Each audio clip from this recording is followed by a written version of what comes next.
You're listening to an Airwave Media Podcast. Hello, it is Ryan, and I was on a flight the other day playing one of my favorite social spin slot games on ChumbaCasino.com. I looked over at the person sitting next to me, and you know what they were doing? They were also playing Chumba Casino. Coincidence? I think not. Everybody's loving having fun with it. Chumba Casino is home to hundreds of casino-style games that you can play for free anytime, anywhere, even at 30,000 feet. So sign up now at ChumbaCasino.com to claim your free welcome bonus. That's ChumbaCasino.com and live the Chumba life. No purchase necessary. VGW. Void where prohibited by law. See terms and conditions. 18+. It's a long way to Tipperary. It's a long way to go. It's a long way to Tipperary, to the sweetest girl I know. Goodbye, Piccadilly. Farewell, Leicester Square. It's a long, long way to Tipperary, but my heart's right there. Hello everyone and welcome to History of the Great War episode 229. This week, a big thank you goes out to Steven for their support on Patreon, where they now get access to special ad-free versions of all of these episodes, plus special Patreon-only episodes released every month. If that sounds interesting to you, head on over to patreon.com/historyofthegreatwar to find out more information. Also, a big shout out goes to Kelly for their donation to the podcast this week. Thank you. Last week, we discussed some of the events in Germany in late 1918 and early 1919. Today, we will continue those events as we move our story forward, past the period of revolution from the left and into the period of attempts by the right to overthrow the government. In 1920, these efforts would result in the Kapp Push. This push would see Wolfgang Kapp put in control of Berlin by military veterans and other members of the Free Corps. These groups were unhappy with the changes made to the government in the wake of the First World War and the concessions that had been made to the socialists during the weeks immediately before the end of that war. The Kapp Push would be successful, at least for a few days, before the government was saved by the workers. These were the same workers that the government had spent so much time and energy trying to keep under control during 1919. These events would perfectly illustrate the fact that the Weimar government, trying desperately to hold the center, was constantly under attack from both sides. During the second half of this episode, we will also look at some of the events in other areas of Germany during the first few years of the Weimar government. We will discuss the plebiscite in Upper Silesia that had been mandated by the Versailles Treaty, some events that occurred in Saxony, which made it very clear that the Social Democrats' views on socialism had changed over the years, and then on some of the economic problems that the Weimar government would have to try and work through during its first few years of existence. On August 11, 1919, the Weimar government would officially be created with the signing of the Weimar Constitution. It was a parliamentary republic which traced its direct roots back to the coalition of parties that had stepped into the leadership void near the end of the First World War. During late October and early November 1918, they had taken control of the German government in the hopes of negotiating a peace with the Allies. It's worth stating that at the time of its creation, the Weimar coalition represented a large majority of the German voters. They'd been able to bring together all of the major center parties from the left and the right. And it was this coalition that prevented Germany from experiencing a more violent revolution or civil war after World War I was over. However, these efforts to prevent further revolution came at the cost of violence, some of which we discussed last week. In early 1919, the Weimar leaders had to fend off revolutionary activity from the left. Those who took part in those strikes and protests felt that the Social Democrat-led government did not take the reforms in Germany far enough. In these efforts, the government felt forced to turn to former members of the military and the right-wing conservative political parties to help support possible actions against revolution. These right-wing parties had been thrown out of almost all power when the war had ended. They'd been one of the strongest to support the prosecution of the war and the monarchy, but both of those were now over, and so the far right, for a time, felt a bit paralyzed.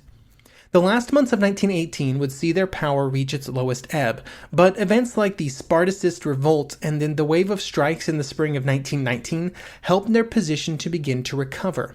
At this time, the German right-wing political parties were very divided. Many of the parties were led by fiercely independent leaders, a situation that would continue throughout the interwar years.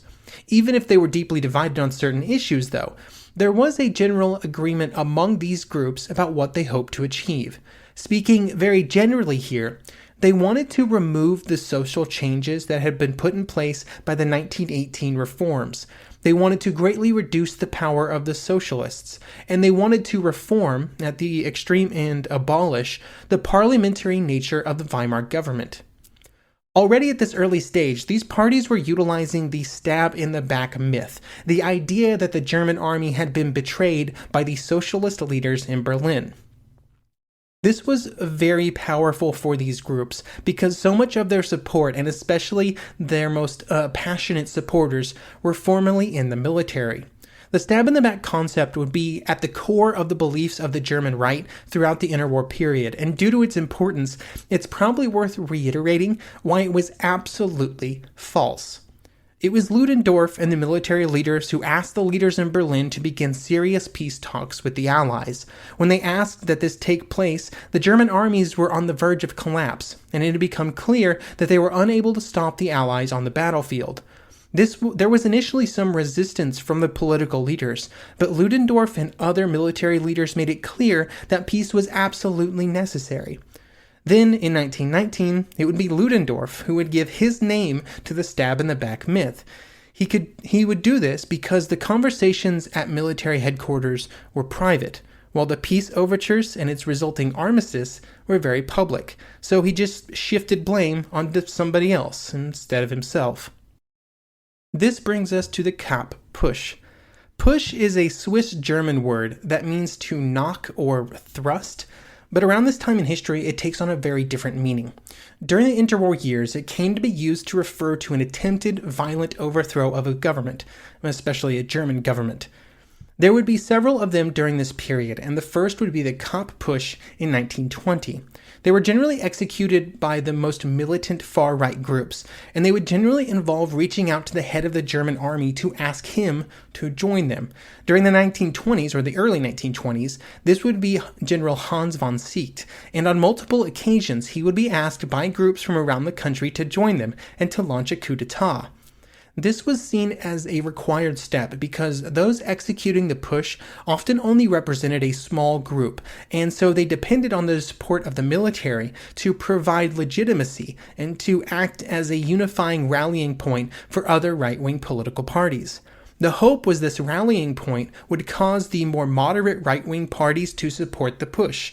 And since they were generally not involved in the planning, and also generally favored a more political approach to gaining control, they really needed the army to pull these groups into such radical action.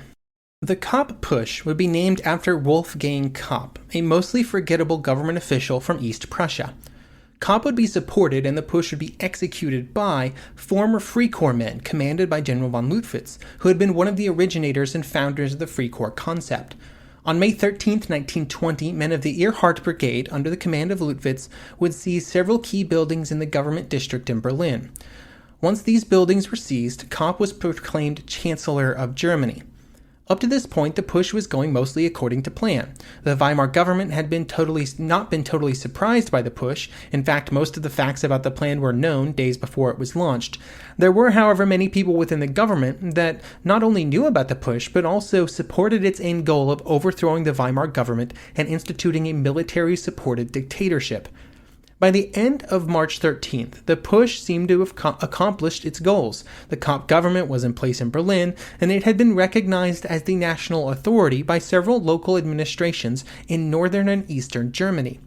During all of this, the police and the army had barely raised a finger in protest, and instead had mostly stood by and allowed the events to unfold. Even with these early successes, the push would rapidly fall apart due to the actions of the workers and citizens of Berlin and other cities. On March 14th, just a day after the push was launched, a general strike began in Berlin. Public transit stopped running, water and electricity were turned off, and the workers took to the streets. By the next day, it was clear that the Kapp government did not have a clear response for these disturbances. It did not have the military muscle in the city to deal with the massive striking workers. Food was becoming a problem in Berlin, and the head of the Reichsbank was refusing to give any money to the new administration, making it impossible to pay for anything. The order would eventually be sent out to begin attempting to put down the protests by force, but that did not come out until the afternoon of the 16th, by which point they were beyond the abilities of the troops loyal to the Kapp government to control. On the 17th, Kapp fled the capital, with Lüttwitz following a few hours later. The striking workers in Berlin, as well as around Germany, had prevented Kapp from solidifying his power, but there was still the open question of whether or not they would allow the previous government to regain their position.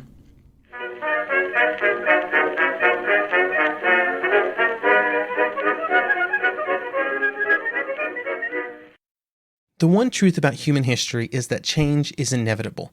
But the one thing that has never changed is that humans need food to survive.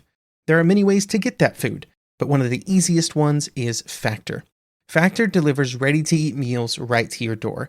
All you have to do is heat them up and dig in. In 2 minutes, you can be eating tasty keto or vegan options, or any of their 35 options that they have available every week. So you can choose maybe the cheesy garden herb chicken, maybe the Santa Fe green chili beef skillet, or perhaps the Caribbean spiced tofu. It is all delicious, and if you have a bit of a sweet tooth, Factor still has you covered with a wide range of snack and smoothie options. Chocolate mocha cheesecake, snickerdoodle macaroons. Any of that sound good? And don't worry, even the tasty stuff is dietitian approved.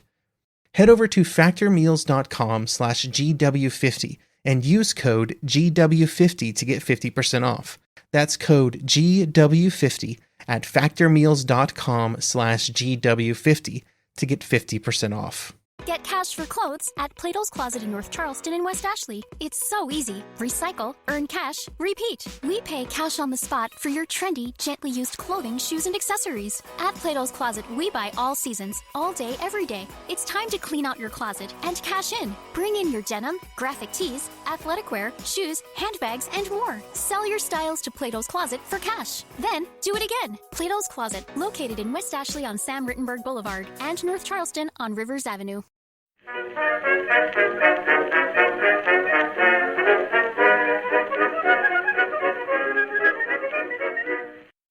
While the Putsch had failed, the resulting changes in the German political landscape were, in my opinion, somewhat surprising. Because their actions had been so successful at preventing the Kapp government from taking control, socialist groups all over the country were emboldened. This included those that had previously been a part of the Social Democratic Party. When the events were happening in Berlin, the Central Party leadership had been inactive, but lower groups had banded together to launch their own actions. These actions often included working closely with the communists or the independent socialists. The new confidence caused many to question the position of the Social Democratic leadership and if they were taking the country down the right path. This meant that the erosion of support from the far left for the Social Democrats just continued. In Berlin, the Social Democrats, who had just been almost unseated by a right-wing push, became even more dependent on right-wing groups to maintain their control. This included from people within the government that had known about and supported Kapp in his actions. This prevented any large changes within the government, even though it was clear that there were people of dubious loyalty, dubious at best, holding various positions. In June, there was another round of elections, and during these, there would be changes to the makeup of the government. Basically, the Weimar coalition of center parties lost a large number of seats within the government. Both the parties on the far left, like the USPD and the Communists, and the parties on the far right, like the People's Party and the National Liberals, gained large numbers of votes. This increased the polarization of the political parties in Germany, which did nothing to reduce political tensions in the country as well. Along with political polarization, there was also geographic polarization, which resulted in very strong centers of power for some of the political groups with very different views on the best path forward for Germany. For example, some of the most active right-wing parties gathered in Munich, while in Saxony support for the communists was very strong. In these areas, the most radical groups would sort of incubate for years, with actions during and after the Ruhr crisis causing some of them to take additional steps to try and expand their power beyond their localities into all of Germany. Speaking of Saxony, let's discuss the situation in Saxony just a bit. Even though it's slightly out of order on our timeline, I think how the situation in the region is handled is a really good illustration of the path that the Weimar government would take during the 1920s. Up until the Ruhr crisis in 1923, The Saxon government would be led by the Social Democrat Dr. Erich Ziegner. There was, however, a big difference between the Social Democrats in Saxony when compared with the National Social Democrats in Berlin. Compared to the rest of Germany, Saxony was heavily socialist, far more than any other area, and this meant that Ziegner and the Saxon Social Democrats could adopt a far more socialist-focused set of policies, as well as openly working with the German Communist Party. During the Kapp Push, demonstrations by workers in Saxony would be some of the most well-supported in all of Germany. In both Leipzig and Dresden, soldiers would fire into crowds of demonstrators, leading to clashes between the two groups. After the Kapp Push was over, the situation in Saxony would mostly return to normal until 1923. It was in that year that the Ruhr crisis occurred, and near the end of the crisis, the Berlin leaders decided that it would be a good opportunity to sort of deal with Saxony. When Bavaria declared a state of emergency and began to give in to French demands, the Reichswehr was sent into Saxony to demand large changes from Ziegner and the Saxon government, under the guise of saying that they were getting ready to start some sort of revolution. The key part of this demand was that Ziegner could stay in power if he formed a new government without the communists. Ziegner was unwilling to take this step, and he was removed from his position. These actions taken by the government in Berlin were just more on a long list of actions that many felt displayed that the Social Democrats who were leading the Weimar government could not be trusted by the other socialists. It would also be another example of why their influence on and their support from the left would continue to decrease. While the internal political changes were taking place in Germany, the country was not able to exist in a vacuum, and in fact it was under the influence of several external groups. One of these were the Russian communists, who were trying to support and encourage a further revolution in Germany.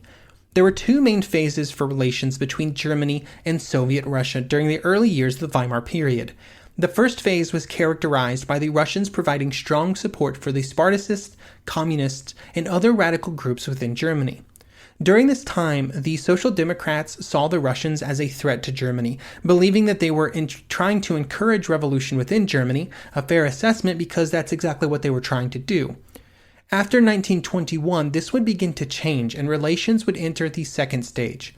During this time, the Russians would begin to reduce their support for radical political groups in Germany, and the Social Democrats would begin to favor better relations with Russia. These improving relations would result in the Treaty of Rapallo in April 1922. This treaty had all of the normal clauses that are generally found in similar treaties. Diplomatic relations, any territorial disagreements were handled, and they both agreed to grant each other most favored nation status for trading purposes. This gave the Russians a critical trading partner at a time when few foreign countries even recognized the government's legitimacy. They would be able to procure German financial and economic help in rebuilding the Russian industrial base and infrastructure around the country. Germany would also gain an important trading partner, with the Western nations still relatively hostile. Russia was one of the few available options. There was also a secret part of the treaty which occurred between the German army and the Russian leaders. Most of these negotiations revolved around German companies being allowed to build manufacturing centers and funding Russian manufacturing of military goods. This was the only outlet for Germany to continue any form of military construction due to the causes of the Versailles Treaty. In later years, this cooperation between Germany and Russia would expand, but at this early time, it was mostly focused on German companies using Russian factories to build German weapons to sell to the Russians. While the Weimar government was working through internal problems and was trying to recreate relations with other countries, it also had to deal with some of the clauses from the treaties of Versailles. One of these related to Upper Silesia, a disputed territory in eastern Germany on the border with Poland. Like several other areas around Europe, instead of making a definitive judgment at the Paris Peace Conference, the Supreme Council instead elected to schedule a plebiscite in the future so that the people could decide which country they wanted to belong to. There was initially some disagreement about who should be allowed to vote. The initial position was that only citizens from before the war could vote, but there was a growing push for all residents to be allowed to cast a ballot, which was important to the Germans, since large numbers of Germans had moved into the area during the war. In the run-up to the plebiscite, Silesia was occupied by a joint British, French, and Italian force, and this occupation and the handling of the plebiscite would be an important moment for British relations in the post-war period. By the time that the occupation began in early 1920, British opinion, both in the government and among the British people, had already begun to change from what it had been immediately after the war was over to what it was in the 20s. In London, the goal was to get trade with Germany going again as quickly as possible. This was seen as one of the ways to solve the budgetary problems that were being experienced by the British government at this time. The French were still very much focused on punishing Germany, and that meant taking a very hard line on items like the plebiscite, and also making sure that Germany obeyed the absolute letter of the law from the Treaty of Versailles. These disagreements, or I guess just different viewpoints on how to handle Germany, would play a role in the Silesian plebiscite, but they would be front and center during the Ruhr crisis, which would follow 2 years later. At the end of the day, the British never officially ratified the treaty that had been created to bind them in a mutual assistance pact with France against Germany. They'd never really put it into place, and this meant that the old alliance was still held together only as long as the French and British could agree on policy, and they came very close to falling apart completely in the early 1920s. The plebiscite in Upper Silesia would take place on March 20th, 1921. During the actual voting, there were no instances of violence, and instead events were very peaceful, which was kind of unexpected. 98% of eligible voters took part, and the final numbers were 707,488 for Germany and 479,369 for Poland. The idea of a partition of Silesia had always been present during the discussions for the plebiscite. The Germans were of course strongly against this, since they held a majority in Silesia, as I just mentioned. Even though the voting had been peaceful, the resulting confusion about partition or no partition caused confusion and violence. The reason that partition was so attractive to Poland, and therefore to the Western Allies, was that Silesia was split quite evenly in its population distribution. The southern areas were heavily Polish, with the northern areas heavily German, and both areas voted along those lines. However, the most important parts of Silesia, all of the industry, the coal mines, were, of course, right in the middle. The final decision on partition would not be made until early August, and during the summer of 1921, the rioting and violence throughout Silesia began to increase. More Allied troops, especially British troops, were brought in to try and maintain peace. While the Supreme Council decided that partition would happen, the precise border was not determined. Instead of making a decision, the issue was given over to the League of Nations. Eventually, and after many discussions, the League would draw a line that left 57% of Silesia's inhabitants and 70% of its territory in Germany. But most importantly, most of the industry and the coal mines went to Poland. These decisions would play a role in Germany's later decisions around the Ruhr crisis, because removing the coal and industry from Germany and Silesia made it less able to meet its reparation requirements, at least according to the government in Berlin. Up until this point, all we've talked about are problems that the Weimar leaders were trying to work their way through. And another item onto this pile of problems were the serious economic issues that Germany was experiencing during the war. The German economy had been wrecked by the demands of the war, and then the economic isolation that it experienced after defeat. Among the many problems were the huge amounts of inflation. The inflation, and eventually hyperinflation, during this period is legendary.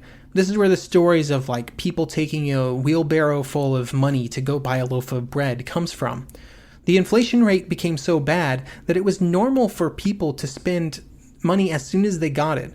Workers would buy food immediately after getting paid, because if they waited even a single day, if they waited even overnight, they might not be able to afford the bread the next day.